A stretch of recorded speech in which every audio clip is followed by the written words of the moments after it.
So, Tom, what do you have for us today? Nothing but mucho, mucho, mucho amor.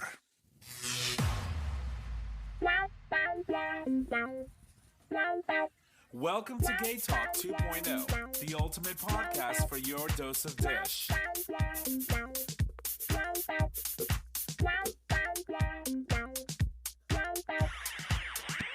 Good evening, ladies and gentlemen, and welcome back to another episode of GayTalk 2.0, an LGBT podcast streaming live on Digital Stream Radio, where you can listen to that live stream every Monday at 6 p.m. Eastern Standard Time, and you can access that live stream by visiting digitalstreamradio.com.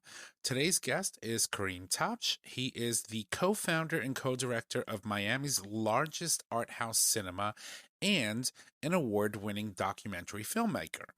He, along with Christina Constantini, directed Mucho, Mucho Amor, a biographical pic highlighting one of Latin America's most beloved TV personalities, Walter Mercado.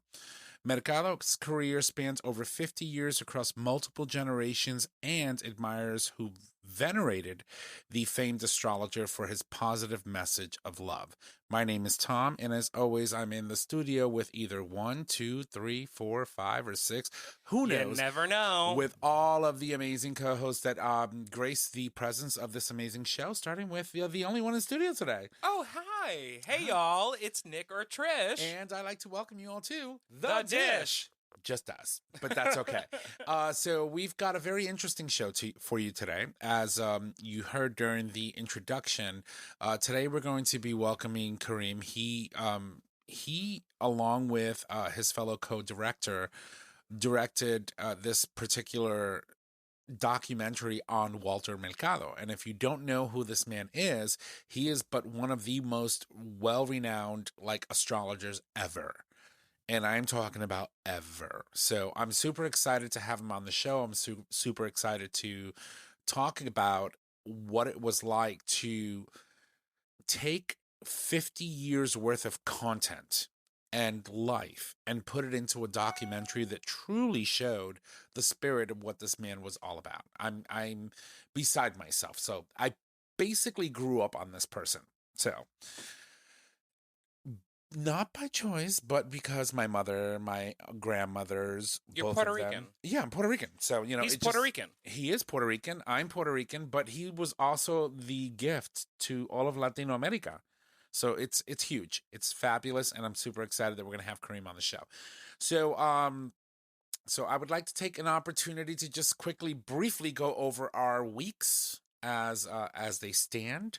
For me, it's been a very uneventful week. I had a very busy week when it comes to work and stuff. Mm-hmm. We've been doing a lot of projects and trying to get things on board. I've been doing a lot of work with our LGBTQ plus committee that we created at work. And I have to tell you, I am super proud of the work that we're doing as a group. It's got to be amazing to work somewhere for so long. Right. And then now doing the show, have the opportunity to bring that to the entire company. And it's been incredible. So I'll give you a little rundown of what ended up happening. And I can say this now because now it's published and it's done and everyone around the company knows. So October 11th, we had mentioned, was National Coming Out Day. Mm-hmm. And so 2 months ago, we were having a discussion, okay, well, what can we do to sort of kind of, promote diversity within the workforce and stuff like that? And I said, well, I have some skills. If we can all come together, get some pictures and some videos and perhaps get a corporate sponsor and do a nice little National Coming Out Day video, highlighting people who are out and proud at work. And then, of course, all of the allies in our areas that, in all of the areas that we service that would like to be a part of the video. And so we did that. And it was truly one of the most profound experiences of my life because I have been working for this company for 15 years.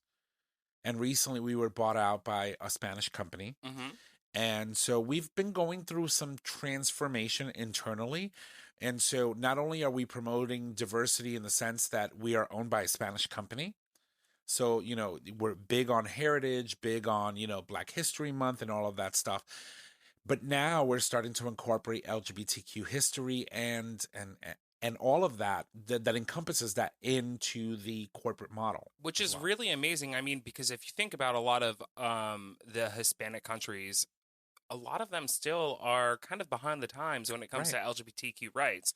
So having a company that is a Spanish-owned company, making sure that they're investing and highlighting not only the Hispanics or people of color in the company, but the LGBTQ plus community, it's kind of unheard of. It's like it's big. Deal. Yes. And so I want to, I know that what the chair of the committee that I am part of, I am the communications person for this committee. The chair of that committee listens to the show.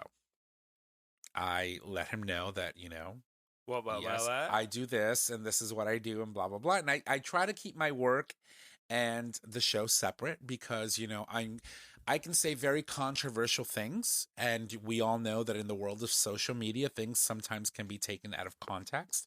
And sometimes you could find yourself in hot water for the things that you say outside of work. And so I try very hard to keep myself away from a lot of the things that I say on the show and keep my workspace and my podcast space separate. But, I said to him, I said, I need you to understand that when I'm talking and when I'm saying something, I come from a place of knowledge, I come from a place of love, and I come from a place of experience.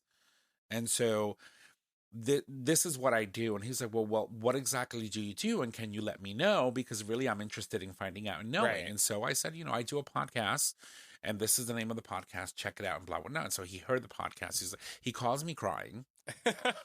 He's very emotional. He lives on the West Coast and we've fostered. So there's about 5 openly gay men right now. We would like to have openly lesbian women and other, members of our community join the committee as well. But there's 5 openly gay men that really are just driving change in a company that is just unprecedented. And I feel very proud about that. Yeah, you should. It's and so anyway, you're at the forefront of it. That's amazing. It's incredible. It's been an incredible experience, an incredible ride. And I, for one, can say that I have never felt prouder to work for an organization like I do today. Because once you start publishing things like this video that we published and all of our allies and all of the people that are out, it is the resounding messaging of love and acceptance that you receive afterwards that just really just drives it home, that makes all of your efforts worthwhile. But also, we talk about how the workforce is changing, how corporations are changing, and not only just for people of color, but for people within the LGBTQ plus community. And it is so important to highlight this type of thing because corporations that actually care are doing it the right way because they're going to the people that work there and they're saying, hey, how do we do this right? There are corporations, there are organizations out there that are not doing it right. They are reading a book. They are hiring an organization to come in and do the work for them. And they are hoping that they can change the culture of the organization. Go to the people that work at the organization. What is it like for you? You are a gay man. You are an African-American man. You are an African-American woman. You are a transgender individual. What is it like for you? Right. What can we do for you? What can we bring to you? And that's what your company did. And that's what's so powerful about it. And, and so to add to that, so one of the other things that we're doing is coming up with ways. So we're developing this calendar to come up with ways to engage our workforce with activities that are specifically geared towards the LGBT community. So we've come up with ideas like I had a workshop. So we took a group of 30 of us and divided us all into individual groups. And my group and I got together and we were talking about ideas like, for example, starting a book club to highlight LGBTQ authors. Right? We know a lot of that. And we know a lot of them. So I could really lend a lot of weight to that, right? And one of the first authors, of course, that comes to mind because he's just fantastic is our good friend Hans over in Sweden. Well, Hans, I don't know, we miss you. He's a little crazy, but no, he's not. I would still bring him on to do some sort of paid, gig to come and read a book, whether it's a children's book or something that he's published. He does a lot of great work. So we've talked about doing an in-house podcast. right? To talk to LGBTQ members within the workforce Mm-hmm. and how they feel. And here's what astounds me the most. So not only do we operate in the U.S., we operate in Spain, we operate in Brazil, we operate in so many different countries all over the world. And Brazil. And when you think about Brazil and their history with the LGBT Yeah. community, to see members of their workforce see our video and see our initiatives and say, wow, this is happening. It's Mhm. incredible. And so I feel good. I'm in a really good place when it comes to work right now. Which is kind of like a nice segue to an email we got. We were going back and forth about talking about it. Right. But I think it's worth bringing up. Right. Right? So give me one moment No, you take your and time. I will pull it up for you. Yeah. She had this plan all along, but, she just sort of kind of went upstairs and just did something else and completely forgot to pull up the email before we went live. But that's okay. I Not forgive her. I love true. her. No, but while she does that, I'll tell you that, it's been a very, very amazing experience just to really have coworkers that are just amazing. And we're coming up with some really good stuff. All right. So there was an email, Mm-hmm. and I actually did pull it up. I just didn't realize I did. From a gentleman. He lives in Nigeria. I'm going to leave out names. I'm going to leave out context. Right. But we decided that we didn't want to engage this individual because of the location and the situation and their age. And the particular request. Mhm. But we have suggestions. Mm-hmm. So there's an individual who lives in Nigeria, and his family is homophobic. Nigeria is homophobic. Being gay there, you can be killed or jailed for 14 years, Mhm. as we've talked about on the show. He lived his life thinking that this was normal, realizing after some research it was not normal. He has reached out to some people, started a GoFundMe page so that he can move to Canada. Understandably, I mean, who would want to come Right. to the United States right now? But so part of us, we're going to share the GoFundMe. But at the end of the day, we really don't know Right. where these funds are going. We don't know this person. We don't know if he is really from Nigeria. This is a really powerful story, and we've talked about it on the show, and I think it's important to highlight. Right. And know that we're thinking of him and caring for him and Right. want to at least give some type of a platform for him to, I don't know. So Nick and I were having a conversation, and I always say, you know what? I always give someone the benefit of the doubt until they prove otherwise, right? But when it comes to requests online and money and GoFundMe pages, it gets very sketchy. And so to publicly come out and say, hey, you should go support this person without us knowing anything about such person is a gamble, not only for us, but for the show, but for the people who are contributing to such campaign. And so Nick and I went back and forth as to whether we should mention anything on the show, and we said, fine, you know what, maybe we should, but in the sense that if this person is listening, we would like to guide you in a direction that could possibly get you help, without putting ourselves in a situation where we're going to now ask, let's say, our listeners to contribute to a GoFundMe page that could potentially be fraudulent. That was, we have to, hard truths. We have to talk about The reality elephant in the room. Yeah. And so one of the things that a message that I would like to send to this individual, you are young, you're very young, and you're very brave. From what we can tell, and you're very brave to want to look for resources and help and put yourself out there. So I wanted to talk about a couple of services or a couple of agencies that we know of. For example, Asylum Connect is one of them. That allows you to reach out to them, and based on your situation, they would do the best they can, given the resources that they have, to get you to safety. That's one. And then the other one is the Rainbow Railroad, right? Which was another agency that we talked about when we had Adafi on the show.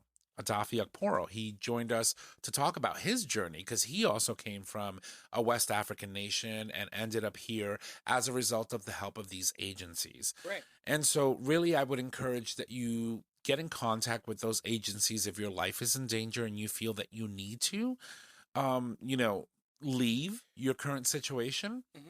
So to dive in a little bit more, so Asylum Connect, asylumconnect.org, is an organization. They are providing the world's first tech resource platform for those fleeing persecution due to sexual orientation and or gender identity. Again, that's asylumconnect.org. Great resource. If they can't help you financially or they can't get you out, they can help you find the right venue to go to. Right, exactly. Right. And then you also have the Rainbow Railroad as well. And they are kind of similar. They help people escape persecution and violence as well. And you can go to their website, and that is rainbowrailroad.org.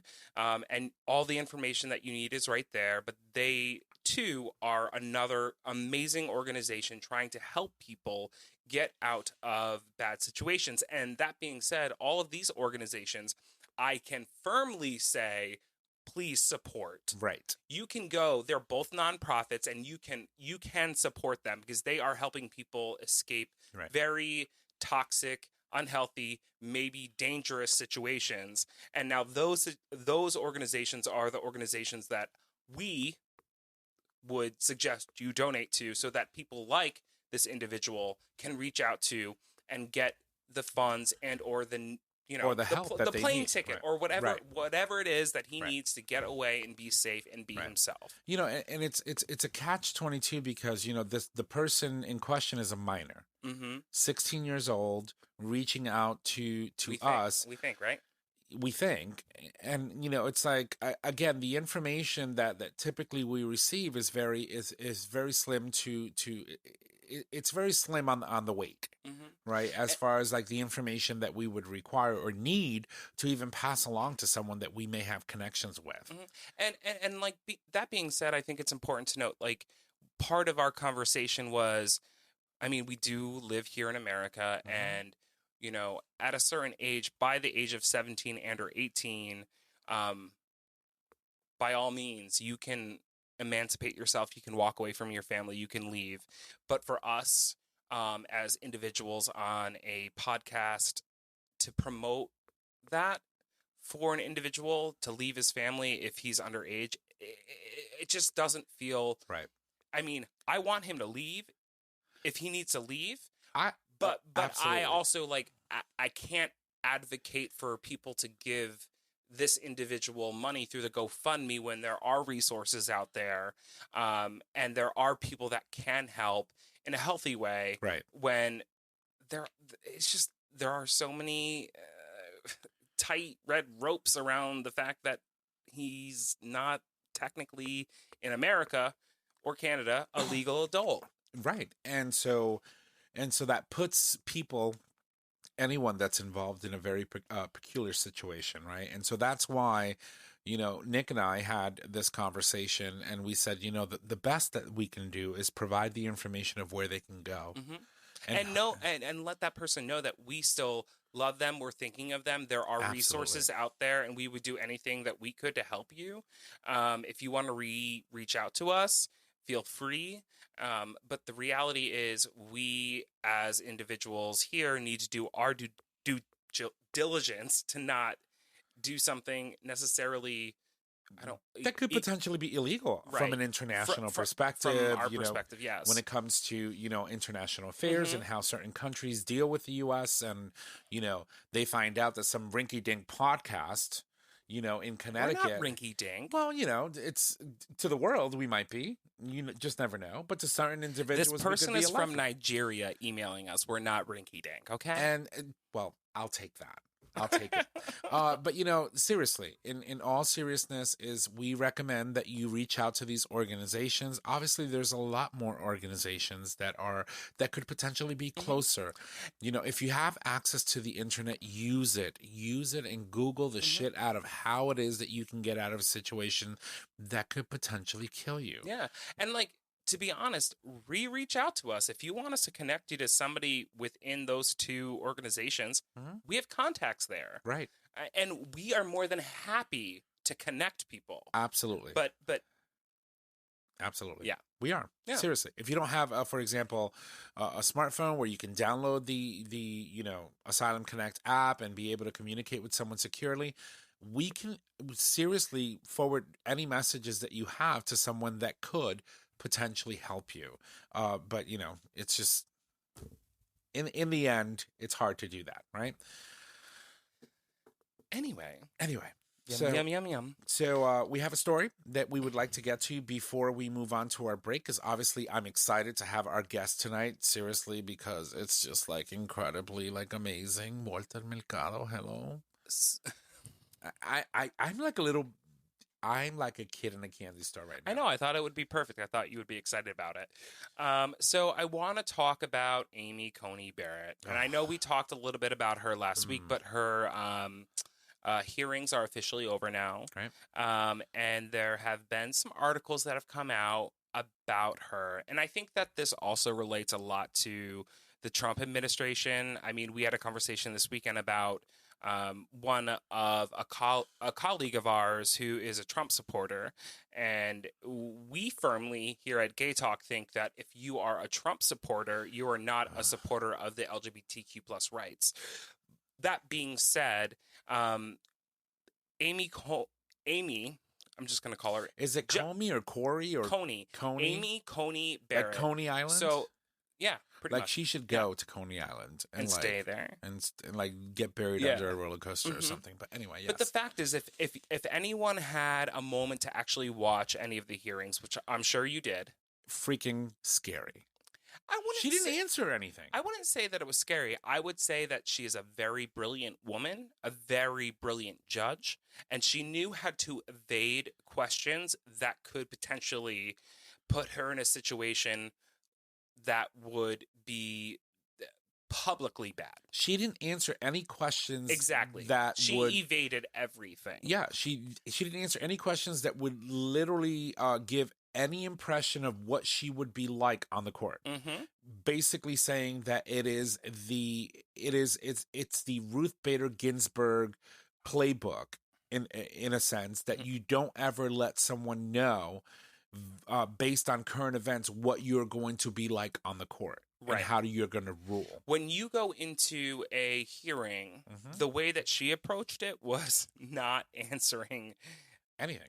Well, not anything. She didn't answer questions that really pertain to what the fuck is going on today. Right. And what we're going to be facing potentially in a month to 6 months. But she didn't want to, right? Because she 100%. knew that the questions that were being asked is, where are you on gay rights? Where are you on Roe versus Wade? Where are you on XYZ? Because these are all things that are facing the court. And where are you on the Affordable Care Act, right? Yeah. Because there is a hearing shortly after the election on the 11th of November. There are about 9 current cases that could potentially go to the Supreme Court just about abortion. Right. Not all 9 will, but all 9 of those have to be compared to Roe versus Wade, which means that there's a potential of reversal due to a conservative court. 100%. Right. And that doesn't even take into account the fact that we already had 2 justices come out and say that they want to put Obergefell back on the docket. Right. And she has been proven time and time again that she does not support gay rights. Correct. And we are at this point now having to decide. And I'm sorry to say this, but I am very proud of the woman who has a huge family and adopted children of color, and she brought them all to the hearing. Right. For a fucking show. Right. Meanwhile, I'm sitting there, I'm like, well, what if they were gay? What if one of your kids was gay? What if one of your kids was raped? What would you do then? Right. This woman has a massive family and adopted people of color into that family and still fights against human rights. Right. Still stands against human rights. Right. And on the basis we of are what? How many days away from the election? 16, 15? Not even. Why the fuck are we even doing this? And why are the Republicans pushing this through when reality is we have a fucking pandemic going on and we need to deal with that? But no, what's going on is we have to sit in court hearings for how many days straight to listen to some woman and her ideals, which she did not explain at all, so that she could be appointed. Well, at this point, her nominations is pretty much secure. She is going to be a judge on the Supreme Court of the United States of America. We are now going to have to live with that for the rest of our lives, or for the rest of her life, right? Because it is a lifetime appointment when you end up on the Supreme Court. And I think that that's why when, Biden and Harris were being prodded about, are you going to load the court? They wouldn't answer the question, because at the end of the day, like, if it was me, if she didn't get the nomination, if she didn't get appointed, no, let's not load the court. Let's appoint somebody. Right. But the reality is, now you need to balance the fucking court. Well, during the last debate, or excuse me, it wasn't even a debate, because the asshole decided that he wasn't going to participate because it was an online debate forum. Biden actually scheduled a town hall instead, using that time wisely. And Cittadini, or shitface, Trump, went and decided to schedule his own at the same time. So Biden's was on ABC, and Trump's was on NBC, MSNBC, like NBC? Not MSNBC. Or NBC. It was probably on Fox. And I say to myself, during that particular town hall, he was asked a question, and he goes like, you know what? I'm not going to answer that right now. I don't know what I'm going to do, but here's the thing. And he loves to say that. He's like, I'll say this. And so he basically explained that depending on what the Republican Party does right now, in the midst of an election, will determine what their actions are going to be if he wins the presidency. And I think that that's a smart decision to make, right? Because you have to see how things play out. You can't sit here and say, oh yeah, I'm going to stack the court and have that be the headlines that drives the conversation for the next 2 weeks when there's a lot of other important matters at hand. Yeah. Right? And depending on how dirty these Republicans are playing, which obviously it's filthy dirty, determines how we move forward. And so he was wise, and Kamala has been wise, and not dictating or saying what it is that they're going to do until they're in office. Because you can sit here and promise that you're going to do X, Y, Z, but until you get into office, you can't do any of it. I think it's also really important to note that, I mean, like, we're all like reading an article and spitting shit about how we feel. Right. But something that kind of reinforces our feelings is the fact that the Chicago mayor, Lori Lightfoot, who is an openly gay black mayor of Chicago, has literally come out and said that Barrett endangers marriage equality. She has come out and said this out loud. Of course. She's on the record Amy is on the record for a different number of things, not the least of which is thinking that gay marriage is something that that shouldn't be contended.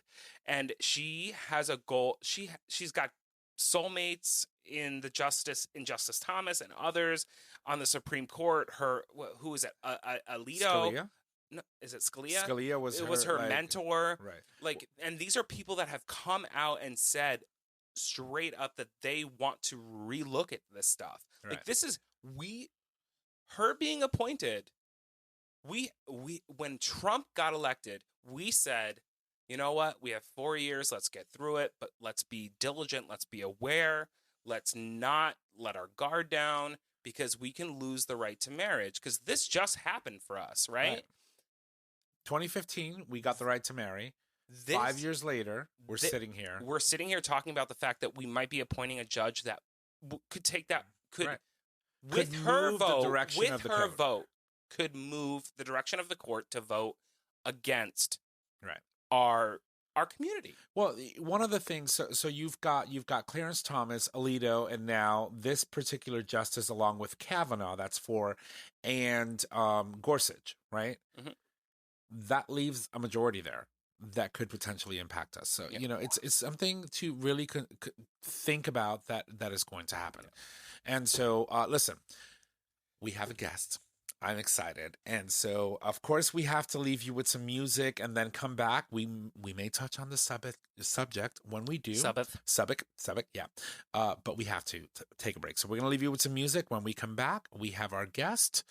I'm excited. Here we go.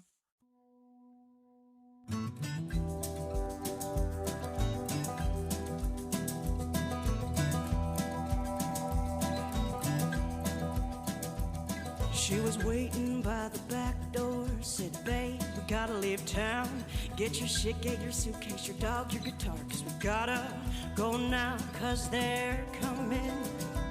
Well, they know our fucking names, yes, they're coming, just to say, well, I know you don't want to leave your life. You've had some blood and tears, little joy, little strife.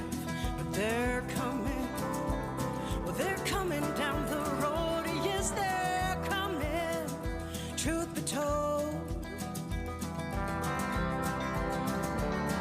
And don't forget the whiskey, and don't forget your history. It was never their land in the first place, but they're coming just the same.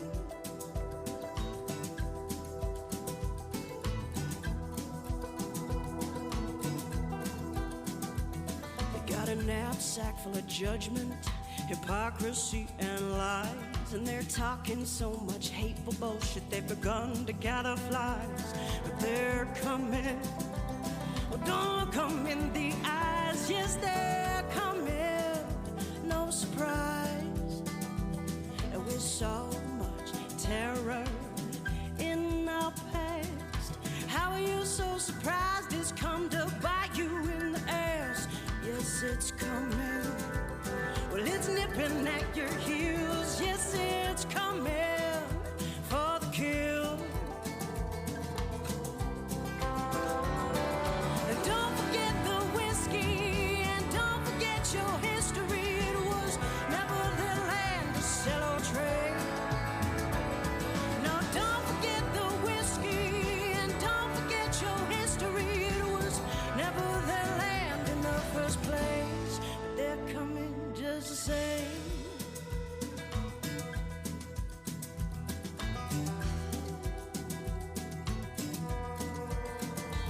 So I'll meet you at the station where we can get on that train, head out to the wastelands where we can change our names, cause they're coming. Well, they know our fucking names, yes, they're coming, just the same, just the same, just the same, just the same.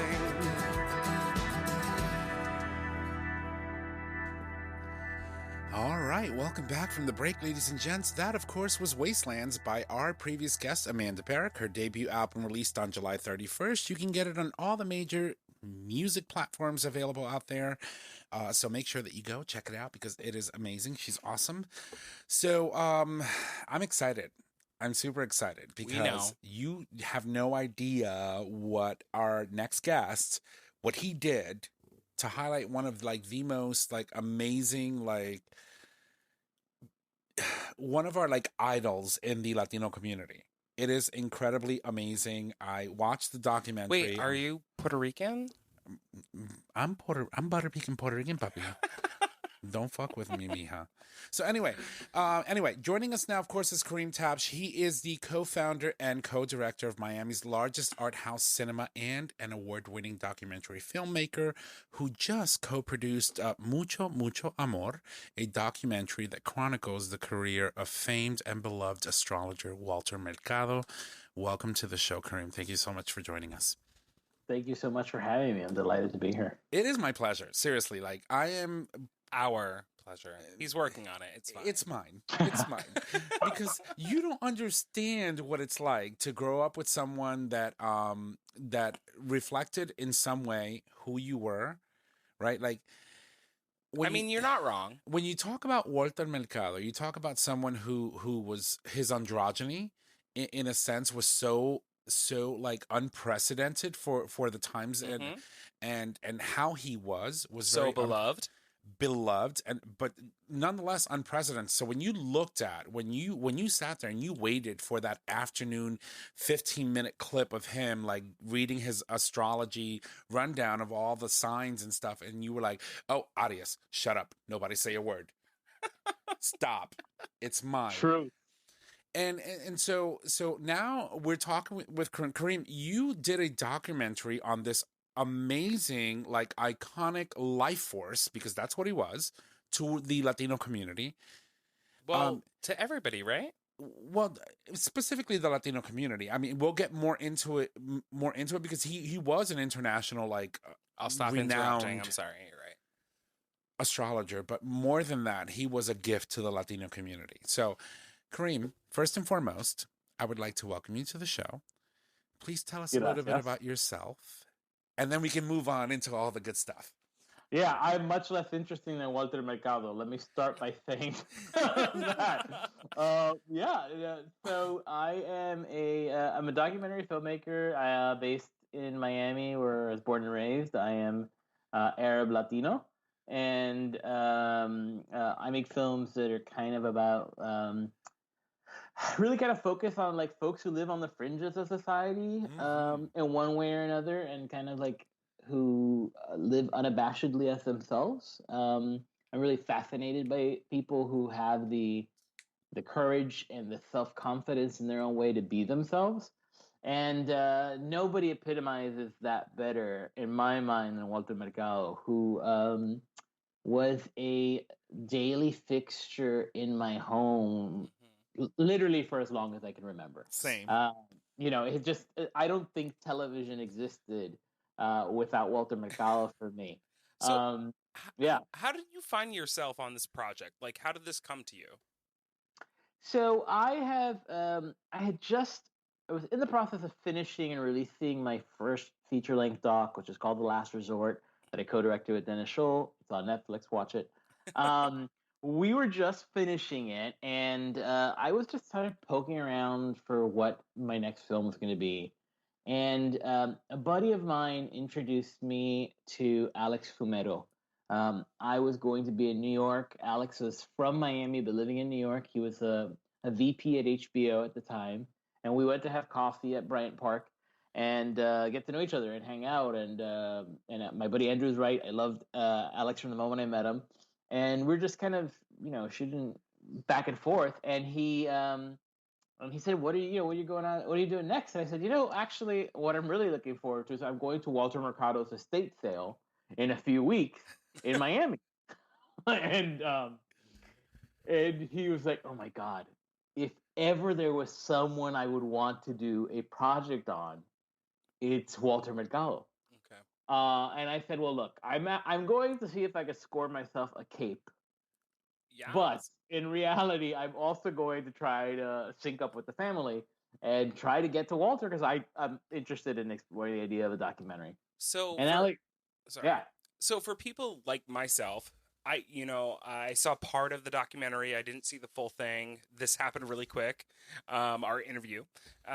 So could you tell us a little bit about who he is and about the documentary, and then we can dive. I will just let Tom fangirl out. I'm grinning over here, so.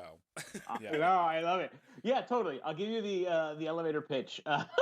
So basically, Walter Mercado was a television personality who, for decades, shared the astrological predictions on TV. He had kind of it manifested in multiple ways, but he had a daily segment for the longest time. He had a daily segment on Latino news show called Primer Impacto. Think about like Latino hard copy. Right. And every day he came into your homes and he gave you a horoscope for each sign. In this like really dramatic 2-camera setup where he'd look into the cameras and be like, Scorpio, Sagittario, and he'd tell you what's wrong. Arias. He did it in like the most opulent capes and jewels, lacquered on makeup, feathered hair.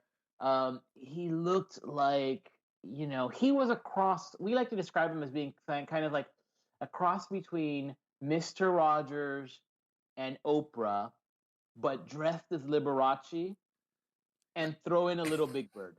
To the nines. To Yeah, the I nines. mean, You said Yeah. that. I did. He was I very mean- he was very ostentatious. He was very out there. He was very so for 50 plus years, this man was in. So when you think about the Latino community and when you relate the Latino community to the LGBT community and how machista they are and how things are very like I know you exist, but please don't come into my space. And to have someone who was so out there with the makeup and the hair and the ostentatious capes and all of the theatrics to come into your living room every day and literally silence everyone because it didn't matter Right. what the size of the family was. When Walter was on, nobody was talking. Mhm. Everybody was patiently waiting for their sign to come up. He always had a very, chronological order in which he went down his astrological signs, and I think he started with Libra.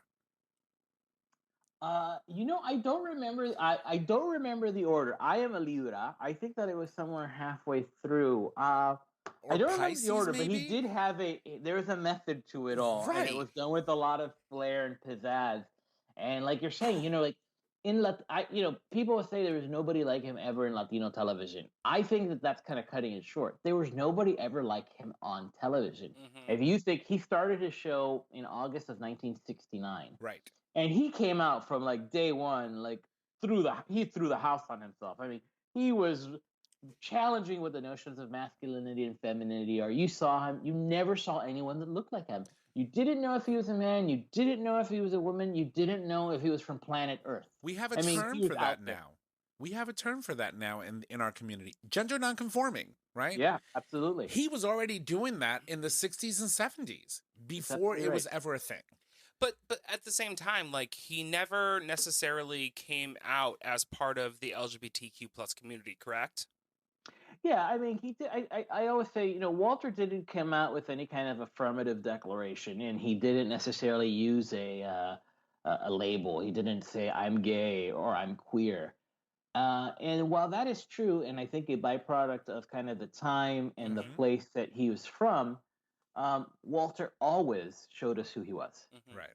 There was never a moment that he didn't come out as his most authentic self. And in that, I think he gave him space to be himself because he didn't necessarily talk about it, but he showed us. And it kind of gave this amazing opportunity to inspire so many people. I mean, Right. he carved this huge path that so many followed and casted this shadow that so many came out of because of him. For young queer Latinos like myself, seeing Walter on television looking so different, so out there, there's a simpatico. You were able to be like, I don't know what it is when you're a young boy. I don't know what it is, but he's different in a way that I'm different. And he's successful, Right. seemingly happy, and he's loved. And my family loves him, most importantly. And so maybe Right. if they love him being as out there and as different as he is, then maybe they can love me being different. And it's So- hugely impactful. Can I ask a blanket question That's it. before we move forward? Yes. If he during that time, during his career, came out as some type of sexuality within our community, how do you think the Hispanic community would have reacted to him? Do you think they still would have shared the same love for him? Do you think they would have shut him out? I think that it would have been very, very difficult for him. Right. And in one case, I think it's also very important to underscore. Like we think about it from a Latino lens, which is obviously can be very homophobic and can be very conservative. Yep. But tell me of any other queer icon in that era who did come out in English language television. I can't think of anybody who was successful. None. And I think it's that as a culture, The only one I you can had think of is Elton John, but it's very But he different. didn't even come out, right? He didn't come out until the later 90s. Later in life, yeah. Yeah. Yeah. But you think of if you think of contemporaries of Walter in mainstream television, mainstream U.S. television, you think of somebody like obviously a Liberace, but you also think of like a Paul Lynde or a Charles Nelson Riley. These people who presented as different, and if you were gay, you were in on the joke. but none of them came out until much later in life. So I think it was the same thing for Walter. I think it would have been a challenge for him. So by not coming out, he was able to exist in the space he was. And that's not to say that people didn't poke fun at him and he was they did. the butt of jokes, because they did, and we talk about it in the film. But I think he got, because he was magical, and because he was special, and because he was spreading this message of love, I think he was given more space to be himself. Right. So I always felt like, for example, being that he was Puerto Rican, obviously born in the Ponce area, raised there, grew up in Puerto Rico, had this, amazing like transformation. It all happened in a space and in a place that honestly homophobia still to this day is extremely high, right? And I'm from the island, so I know. But one of the gifts of Walter was the fact that although he was Puerto Rican and he was Latino in that sense, he wasn't Puerto Rican in the sense that he could claim to be Puerto Rican any much more than any other Latino from any other area. He was our gift to the Latino American community, right? Like, you can go to South America, you can go to Central America, you can go to North America, you can go to the Caribbean, you can even go to Spain and all around the world. And he was always known as this enigmatic, like, Latino American, like, personality that could not be confined by the fact that he was Puerto Rican. He wasn't ours. He was the gift to the Latino community. He belonged to everyone, South, North, it didn't matter where you were from. He was that transcendent in our community. So do you think that's why this documentary is so important? I think so. And I think it also speaks to his true work. What he always fostered and what he always cared for the most was the fact that he wanted to literally spread a message of positivity and love. That was his main, like, when you start looking at the documentary, and you were very good at really, like, showcasing, for example, this man was in litigation for 6 years.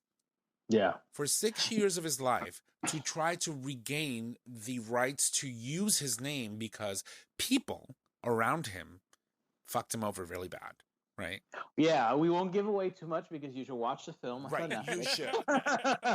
But no, I think you're absolutely right. I mean, Walter, first of all, Puerto Rico has given us so many gifts as a country and as a community to the world, and Walter was one of those gifts. He was. That's right. I'm sitting right here. No. She's a gift, all right. Ooh. Keeps giving.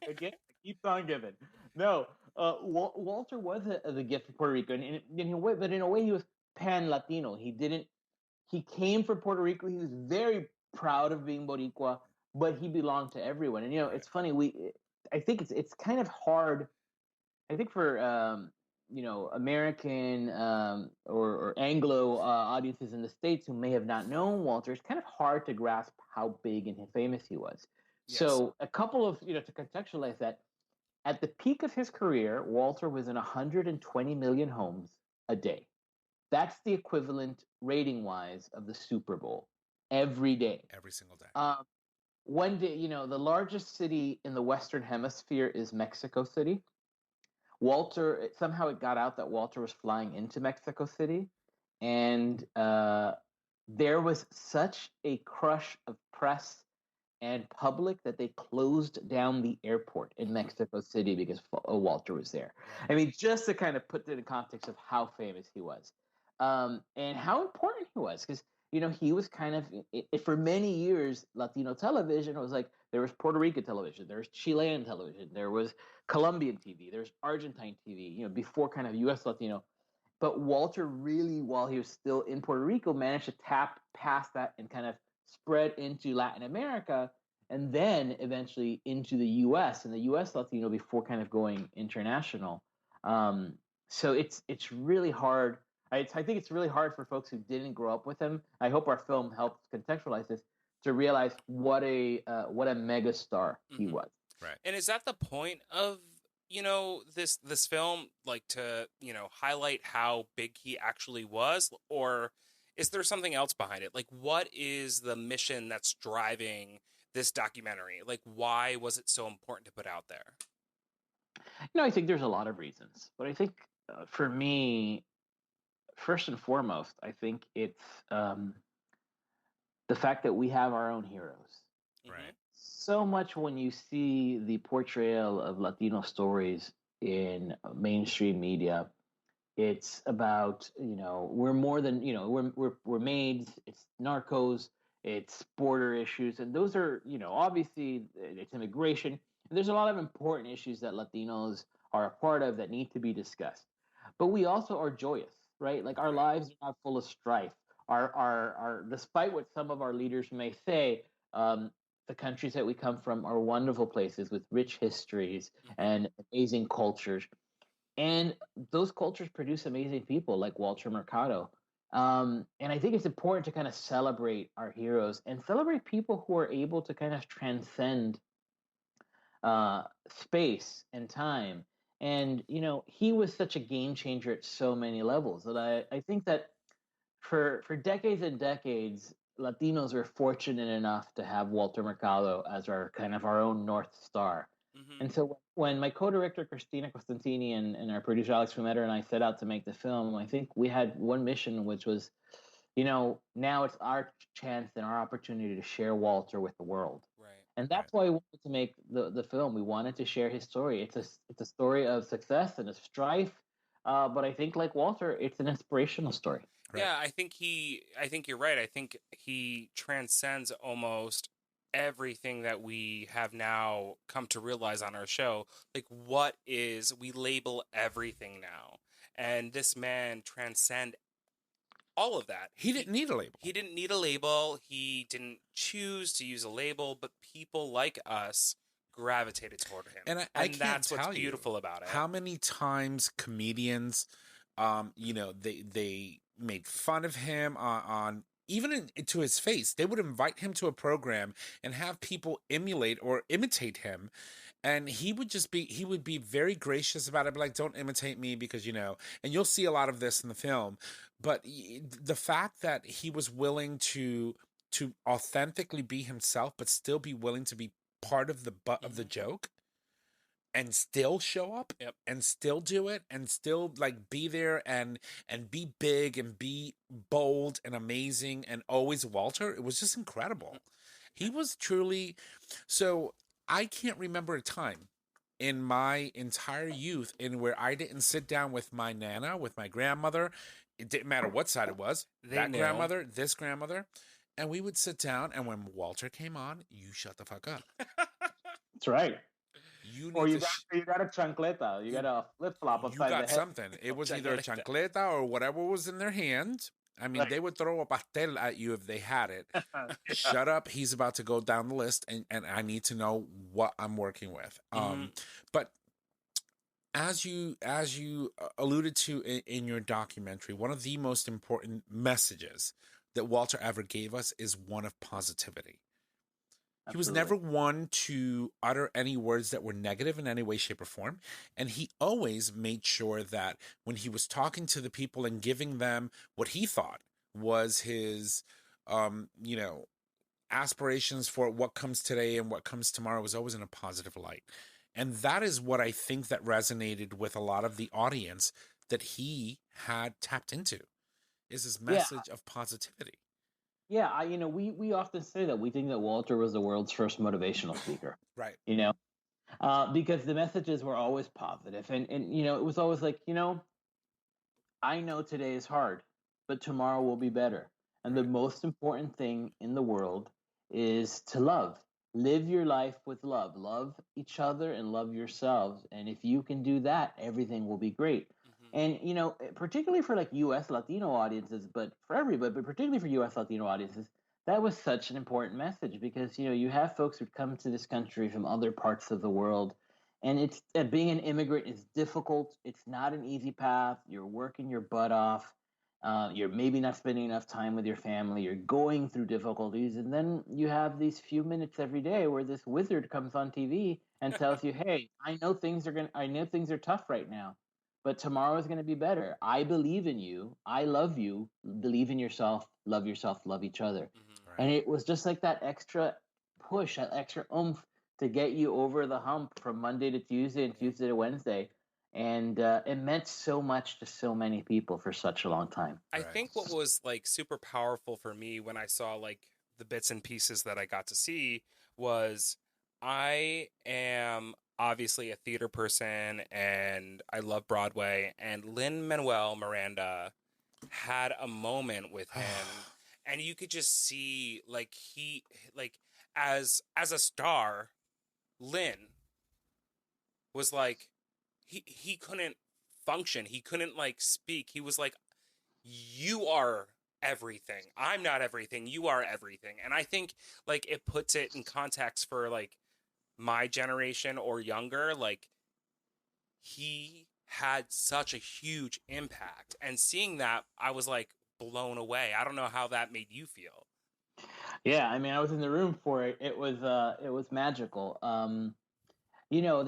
Lynn is essentially an avatar for everyone who grew up with Walter. Like in that moment, you can put yourself in Lin-Manuel's shoes and realize that you're meeting this enigmatic figure that has stepped out of the television.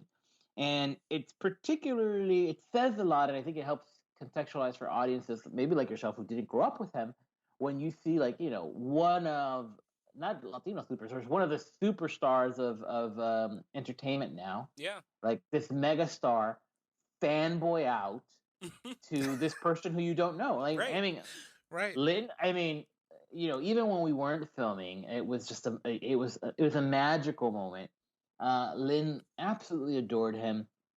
He cried. I mean, it meant so much to him because, again, and I think that this is kind of part of the magic of Walter for younger generations, is that he also kind of connects to this sense of nostalgia in all of us. It reminds us of the times with our grandmothers. It reminds us of kind of this simpler time. And Lynn tells the story in the film. And Walter, who was a huge theater fan, was a big fan of Lynn, so he was equally as excited of meeting Lynn. And But one of the things Lynn was like, oh my, yeah, yeah, it's true. There's no denying it. He just fanboyed the F out. It was wonderful to watch. But it was really a gift for both of them, because Walter was super excited at meeting him, and we were glad to be able to capture that. So, Kareem, I want to talk about the process, right? So we know that when you recorded this, Walter was still alive. Obviously, he's not with us, unfortunately, anymore. May he rest in peace in whatever realm he decides to reside in. But I know that wherever he is, he's happy. He always knew that he was going to be and he has a okay. kid. So you went to this estate sale, and you decided that you were going to try to, at that point in time, engage with the family and figure out, okay, there's got to be a way that I can make a connection to sort of kind of get this in motion. Talk a little bit about how that process worked out for you. Yeah, so I also am nosy, so I also wanted to see what the hell Walter Mercado's condo looked like. And FYI, it looked like it was owned by Walter Mercado. I mean, it was, it was very ornate and full of one, pictures of Walter, but also just like the weirdest amalgamation of things. And so in my snooping, I got a chance to also meet Danette, Walter's niece. And I gave her the elevator pitch. I said, look, I'm a documentary filmmaker. I'm also a big fan of Walter, who grew up with him. And I think that there's a story. I think that there's a there. I would love to tell his story. And she heard me out, and she was really lovely. And she said, well, okay, let's stay in touch. And I went back 2 days later, the last day of the sale, because that's when you get the real good deals. And I did buy tchotchkes, I should add. I did buy Walter Mercado tchotchkes. And I took, it was a little quieter, so I had a chance to kind of share a very preliminary idea with Danette. And she said, I think this is something that Walter might be open to discussing, at least. I need to connect with my sisters who are involved, and I need to connect with his team, and I need to connect with Walter. Here's my business card. Send me an email, give me a phone call, and let's schedule something. So, about a week after that, Alex and I, my producer, we had our first production meeting. So it was like, okay, where we were going to debrief. Half an hour before that call, Christina Costantini, who had worked with Alex on the at Fusion, called him and said, I hear you're obsessed with Walter Mercado. I want to make a movie about him. And he said, you're not going to believe this. I have a call with another director who I'm already making a movie about him, Walter with, in half an hour, but I think you guys will get along. And so would you, I'll see if he's open. And text message, phone call, half an hour later, a phone call that lasted 45 minutes. And we agreed to co-direct the movie. So it was kind of like Walter and the stars put us together to happen. But then we had to, convince Walter to do it. That was the part. And then you also had to convince, you had to pitch it to Netflix. Didn't they pick it? Then they picked it up. I mean, this is not like a small movie. This is a big deal. Yeah, I mean, so we actually went the route of being a truly independent film. It was not easy to make. When Christina had just made a movie, and when we first shot with Walter 2 weeks before, she just made a beautiful movie called Science Fair, which is on Disney Plus. Won the top award at Sundance that year. Went on to win the top prize at South by Southwest. But then we went pitching it to like folks in Hollywood, and nobody really got it. Nobody were like, I don't know who this is. We'd get really kind of like comments like, oh, crossover movies don't work, Latino movies don't work. So it was really hard. We had a little bit of money from a grant that funded our first trip to Puerto Rico to film with Walter, and we got a little bit more development money. But for about a year and a half, then we made the film. We made it by calling in favors, by putting in some of our own money. Netflix actually didn't come on board until the film was practically done, honestly, because we were just, we had taken in a little bit of cash to get us going through, but it was a difficult process to get it made. And I think that speaks to the importance of having folks in the room that look like you. And we need more representation in Hollywood. Because once we did, once we got a couple of serious offers, they were all with major companies that had Latino executives who were able to say, no, you guys trust me. This guy's a huge star, and folks are going to want to see it. Right. So it wasn't an easy process to get the movie done, but it was certainly worth it at the end. And otherwise we wouldn't be here talking about it. No, you're right. Yeah. So you started with, obviously, speaking to the family member at the estate. Your contacts reached out, the stars aligned. What was it like the first time you met Walter in person? I remember our very first phone call. I'll start there. Our very first phone call, it was like 8 people in Puerto Rico, in San Juan. Walter's nieces, his assistant, his secretary, Walter, and they were all talking at once. It was like a cacophony. It was like a Latino cacophony. It's like an Italian Puerto Rican family. I get it. No. Typical. It's like us in the studio. Yeah. Right. Yeah. So they're on the phone, and Christina, Alex, and I had rehearsed our pitch and what we were going to say, and gone through all of these scenarios. And finally, they chimed down and they let us go into it, and we did. And Walter said, "Okay, I'm interested in maybe doing this, but I have one question. What are your astrological signs?" Yes. And I have to tell you, we didn't even think it was going to come up. Like, we didn't have the presence of mind to answer, to know that. We were a little dumbfounded, but Christina and I are both Libras, and Alex is a Sagittarius, and I guess that was the right answer, because he said, "Okay, I'll do it." and that was what it took. I was going to geek out if you said that you got a reading right then and there before he made his decision. No, I didn't get a reading right then and there. I didn't. In fact, we all went into it. We made a pact that we were never going to ask Walter for a reading, because everybody imposes on him. But did you get one? But we did get one. because Walter, we spent 2.5 years with him. In the middle of that, he each kind of naturally offered to us. He read our natal charts during production at different times. And I remember he told me, he goes, "You're very creative and passionate," which I loved. He goes, "But you're also terribly stubborn," which I didn't love, but was 100% true. Yeah. So our first time, Christina and I didn't meet in person until the day before we met Walter. We arrived to his home in the suburbs of San Juan. It was the house that could only be described as Walter Mercado's house. Like, when you see it, it stood out from every other house in the neighborhood. Like this yellow and blue, like Moroccan vibe, and everything else was like a mid-century track home. And our family led us up to his living room, which is like, his living room is about 3 feet sunken in. And we were sitting there and chatting and probably waiting for about 40 minutes. And then all of a sudden, we just hear, "Kareem!" And I turned, and there is Walter standing at the top of the living room, about 3 feet above us, dressed head to toe in white linen, with Yes. these gold Yves Saint Laurent glasses and his like feathered golden hair. And he looked like a vision. I mean, it was like a religious experience. It's the closest that I ever have one. And he was like, again, 3 feet above us. So it felt like like hovering. And we were dumbfounded. We had no, yeah. But then, true to his form, he came right in to us, and he grabbed each of us by the hand and looked us in the eye, and he told us something about each one of us.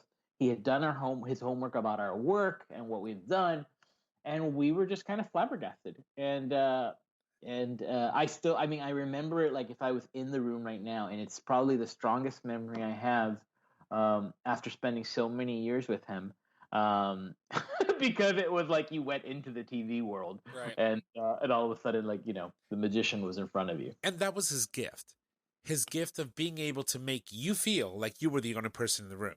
And he did that with millions and millions of people. Like when you were watching him in front of a TV, he wasn't speaking to anyone next to you. He was speaking to you. That was his gift. And you know, and the funny thing is that he had that ability. That wasn't a put on. Like he did that Right. came across the TV, but he was like that in person.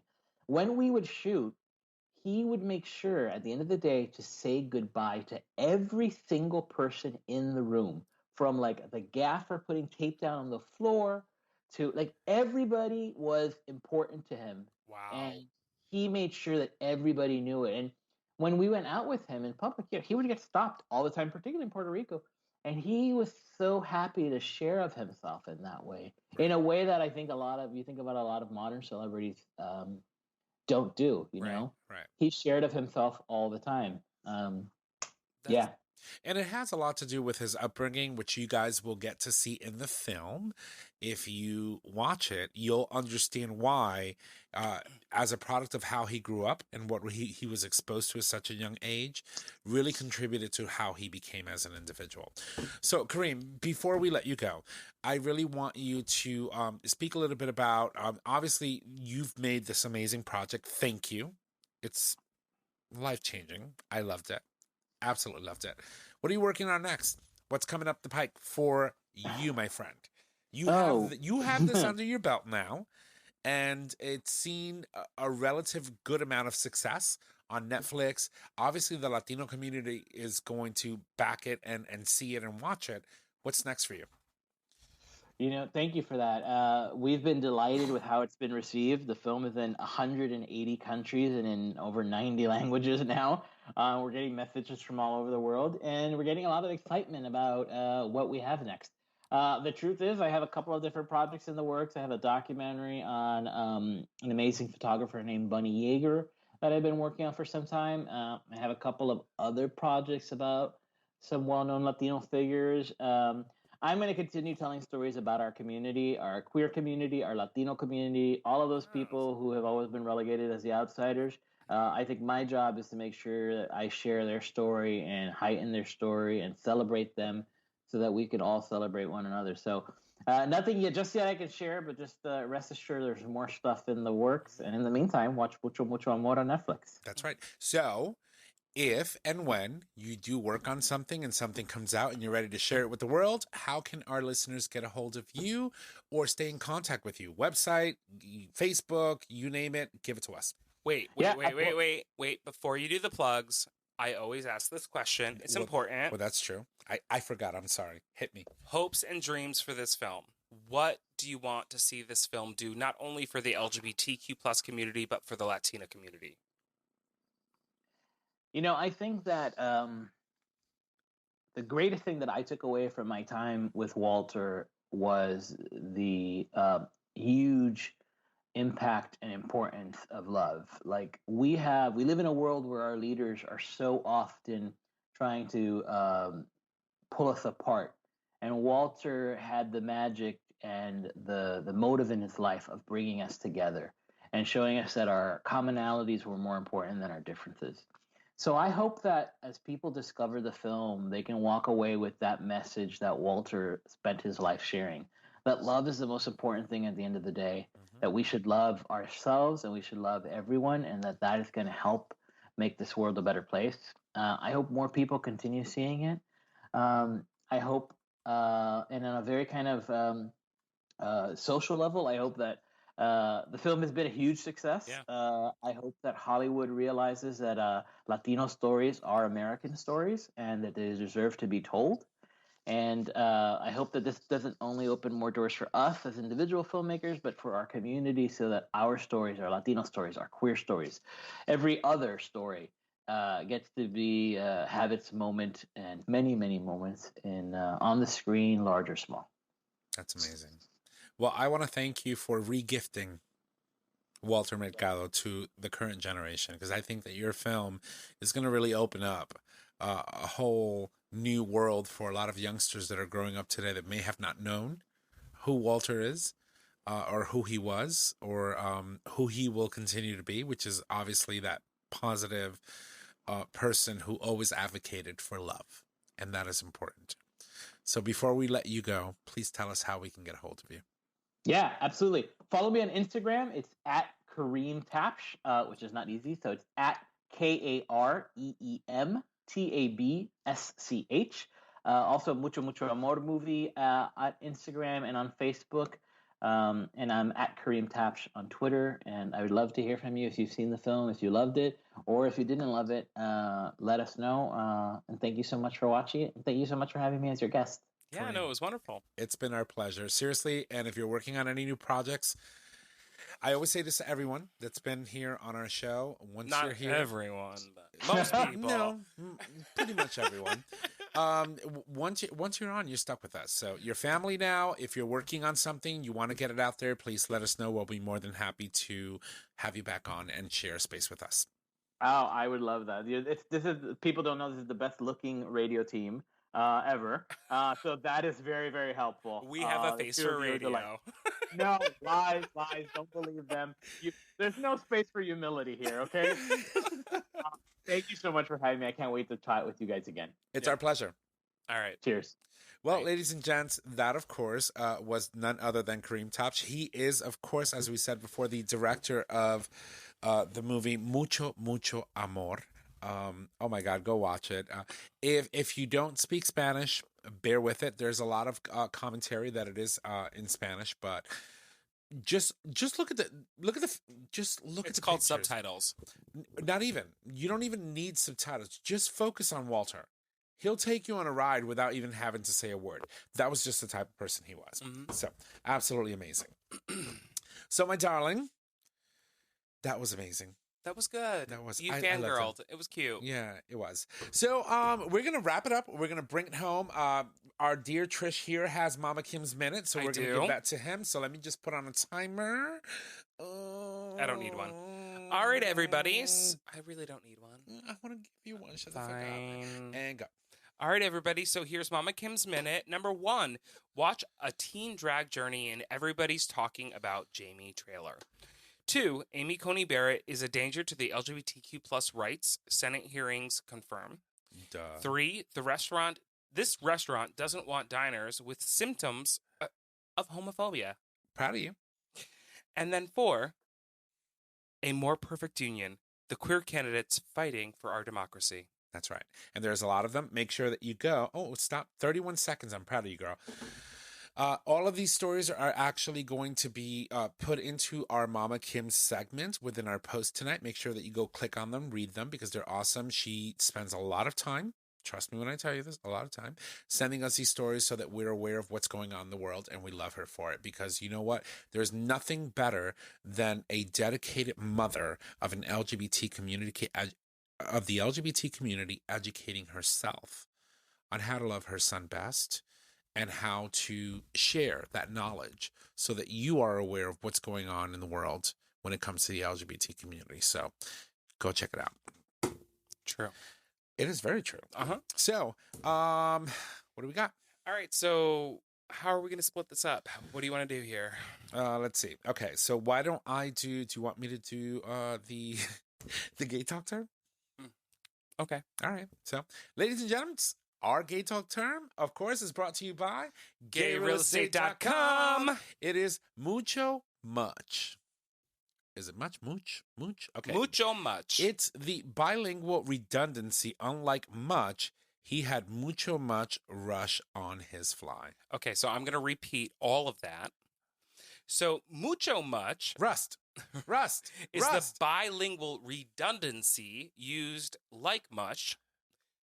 He had mucho much rust on his fly. So it's saying must twice, basically. Gotcha. On his fly. Mucho. All I understood was fly. Amor. Zipper down, dick out, in my mouth, fly. That's all I understood. If you have rust on your fly, I'm walking away. On this day in gay history, of course, brought to you by GayRealEstate.com. Matthew Shepard political funeral march held when October 19th, 1998, where New York. The unpermitted march appoints marshal and negotiators who stand ready to work with police as they have at other similar events. 5,000 people arrive at 59th Street and 5th Avenue across from the Plaza Hotel, many more than anticipated, and the police respond violently, arresting marshals, negotiators, and pushing the crowd back with billy clubs. Wow. Which is horrible. I did not read that before I put that in there. So I just wanted to let you guys know, of course, it is October 19th today.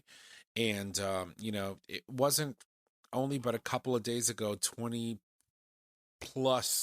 more, like 25 plus years ago, that we lost Matthew Shepard to that horrific attack that left him dangling for life on a fence somewhere in Laramie, Wyoming.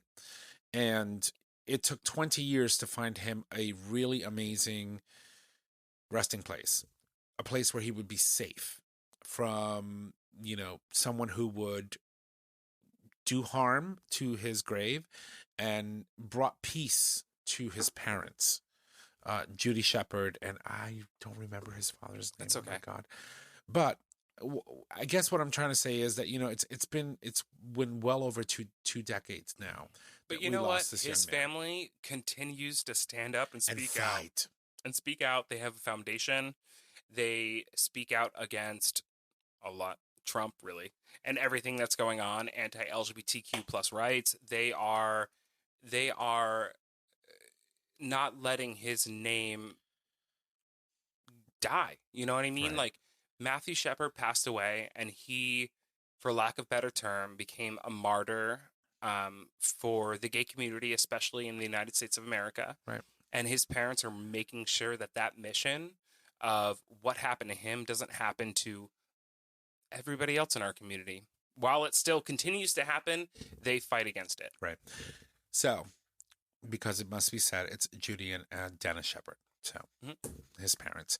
And, for as long as I live, every October, I will always remember the horrific act that shook the nation. It really shook the nation and caused us to really look at and reevaluate how we move forward when it comes to hate crimes and LGBTQ rights. Yeah, 1998. And so to think that 20 plus years have gone by since this young man died, and we now have to reevaluate whether or not we're going to even have rights. Marriage. Yeah. Whether marriage equality rights or even just equality rights, period, when it comes to the LGBT community, it's alarming. It just shows that we still have a long way to go and more fights to fight. And so stay strong, stay vigilant, do yourself a favor, get the fuck out there and vote on November 3rd. We're 2 weeks away from a major election that could change the trajectory of this country. Yeah. And I implore all of our listeners, if you have the ability, one of the most powerful moments in my life, and I've said it on the show probably like 12 times at this point, because we've been doing this for 5 years, was visiting the fence where Matthew Shepard was strung up, and then visiting his college and leaving flowers for him. That was one of the most powerful moments in my life.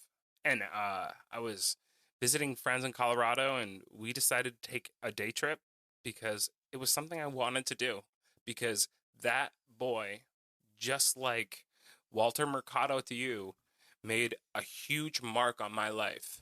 And he still, even though he's not with us, his family, his name, he's still just making waves. Right. And we as a community have the ability to just, I don't know, for me it was like, I just want to give you a little love and respect you and honor that space where you left us. Right. So, and it's pretty interesting, and I want to share this with you guys. So we just had World Pride not too long ago, right? 2019 was World Pride in New York City, and I remember being in such a happy space and going into the city with a lot of my friends, and we're jumping and having a good time. And I'm watching the paraders go down, but but it's in my peripheral, right? I'm still focused on my friends and partying and boom, boom, boom, boom, and music. We're in front of the Stonewall, and I look over, and the first face that I see coming down a float is Judy Shepard. And I remember stopping in my tracks. I would have climbed up the fucking float. No, I stopped in my tracks, and within seconds, I was bawling. I was bawling because I kept thinking to myself, look at that woman. She is shining up there. She lost her son. She gave everything. Everything she had was taken away from her that day. And here she is, positive, beaming, smiling, sharing her love with the community at World Pride. And all we can do is just think about what she lost, but what she's still giving. Yeah. But And I also bawled. think like as a community, we have a responsibility to honor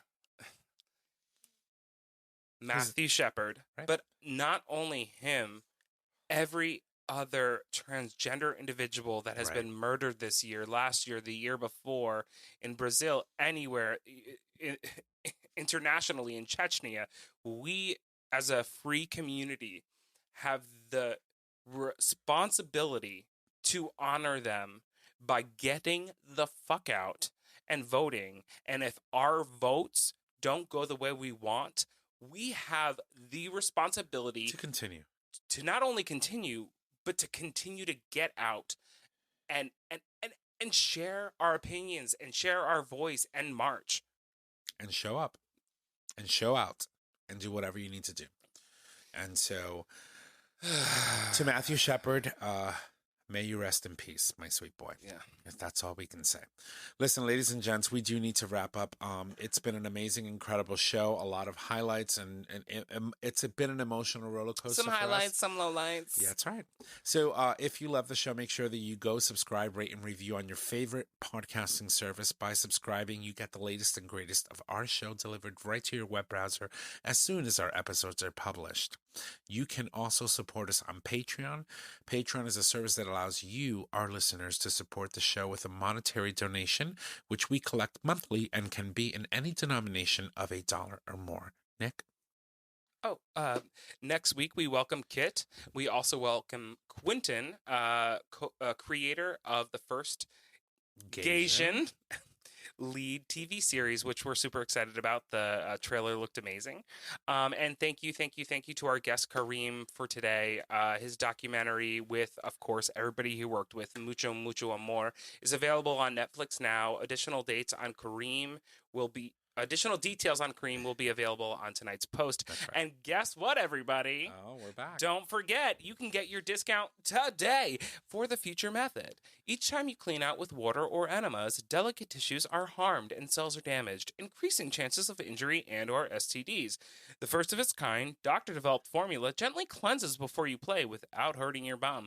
And now, you can use code GayTalk20 for 20% off, valid for one purchase or one subscription per person.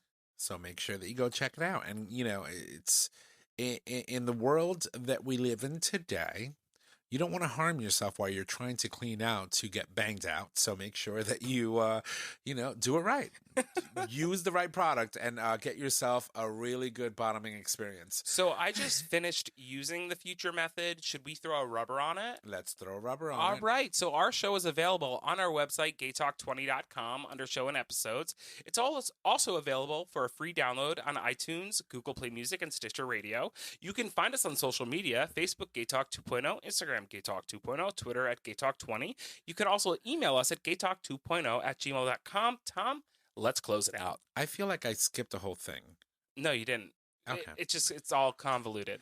All right. Well, listen, ladies and gents, thank you. If you need to reach out to us, you can just head on over to our website, click on the Contact Us tab located at the top of your web browser. There you can leave comments. You can suggest topics. You can leave a question for the cast or an individual host, or you can call us at 334-GAY-TALK. If you need those digits, it is 334-429-8255. Don't forget, we do stream live every Monday at 6 p.m. Eastern Standard Time, and you can access that live stream by visiting digitalstreamradio.com. With that, ladies and gents, that is our show. Thank you, and y'all have a good night. Bye!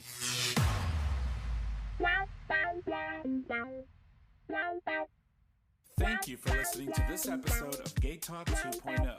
Tune in next time for more dish.